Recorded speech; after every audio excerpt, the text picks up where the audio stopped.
নমস্কার বন্ধুরা, সনাতনী শ্রাবন্তী চ্যানেলে আরও একটি নতুন ভিডিওতে আপনাদের সকলকে জানাই স্বাগত। আজকের পর্বে আমরা জানব রাধা কৃষ্ণের প্রেম কাহিনী। যখনই আমরা ভালোবাসার কথা বলি তখনই প্রথমেই আসে ভগবান শ্রীকৃষ্ণের নাম। ভগবানের ভালোবাসা এবং স্নেহের প্রতীক হিসাবে বিবেচনা করা হয়। সকলকে ভালোবাসা ও স্নেহের পাঠনকারী শ্রীকৃষ্ণের নাম কেবল রাধার সাথেই নেওয়া হয়। ভগবান শ্রীকৃষ্ণ ও রাধারানীর প্রেম এই বিশ্ব সংসারের প্রতিটি মানুষের কাছে প্রেমের প্রকৃত অর্থ কি তা বোঝা বা জানার জন্য এক জ্বলন্ত দৃষ্টান্ত।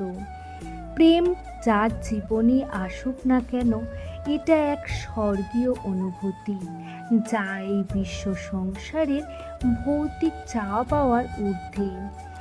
আজকের ভিডিওতে রাধারানী ও শ্রীকৃষ্ণের মধুর প্রেম কাহিনী এবং প্রেমের শেষ পরিণতি যে বিবাহ নয় তাও আমরা জানব। শ্রীকৃষ্ণের নাম কেবলই রাধার সাথেই নেওয়া হয়। সকলেই উচ্চারণ করে রাধে শ্যাম। ভগবান শ্রীকৃষ্ণের নাম জপ করার সময় শৈশবে গোকুলে গোপিনীদের সাথে শ্রীকৃষ্ণের রাসলীলার গল্পগুলি এখনও বিখ্যাত। যদিও তার 16,108 জন রানী ছিলেন, তবুও যখন প্রেমের উদাহরণ দেওয়া হয় তখন শ্রীকৃষ্ণ ও রাধার প্রেমের গল্প শোনা যায়।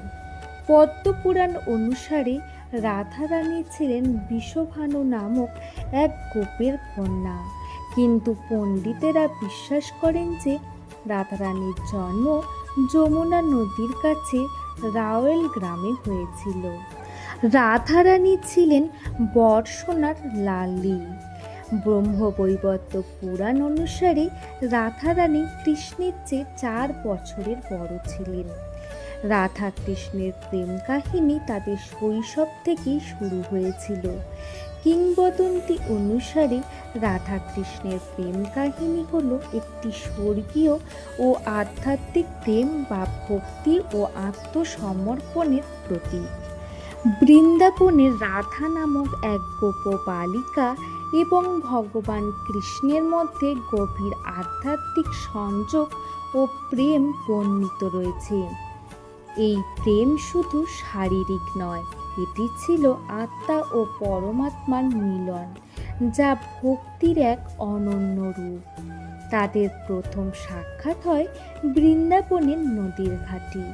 রাধা কৃষ্ণের বাঁশির সুরে প্রথমবার মুগ্ধ হয়েছিলেন এবং বৃন্দাবনের নদীর ঘাটে তাদের প্রথম দেখা। এই মোহিত প্রেমই তাদের গল্পের শুরু। রাধা গভীর প্রেম কৃষ্ণকে মুগ্ধ করে এবং তার প্রেমই কৃষ্ণকে একজন চঞ্চল প্রেমিক হিসাবে গড়ে তোলেন। তাদের প্রেম কেবল শারীরিক আকর্ষণ নয়, এটি ছিল আত্মার সঙ্গে পরমাত্মার গভীর আধ্যাত্মিক মিলন। এই সম্পর্ক ভাগবত পুরাণেও বর্ণিত রয়েছে।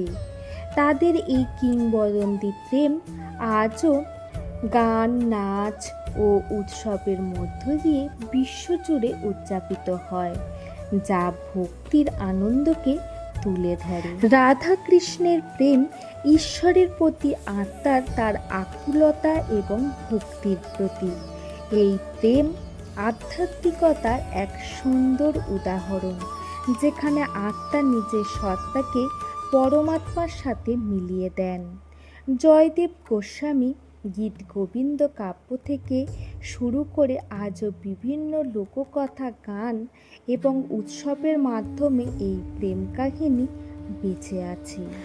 রাধার কি হইল অন্তরে ব্যথা, বসিয়া বিরলে থাকায় একলে, না শুনে কাহারও কথা।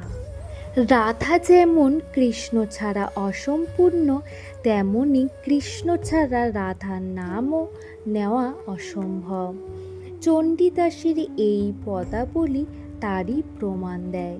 ভালোবাসা এবং সম্পর্ক সম্বন্ধে আমাদের কাছে আজও নতুন সংজ্ঞা বয়ে আনে।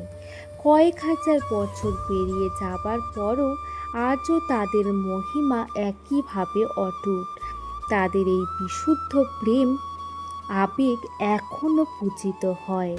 দেবী শক্তির অবতার হিসাবেও পরিচিতা হন রাধা।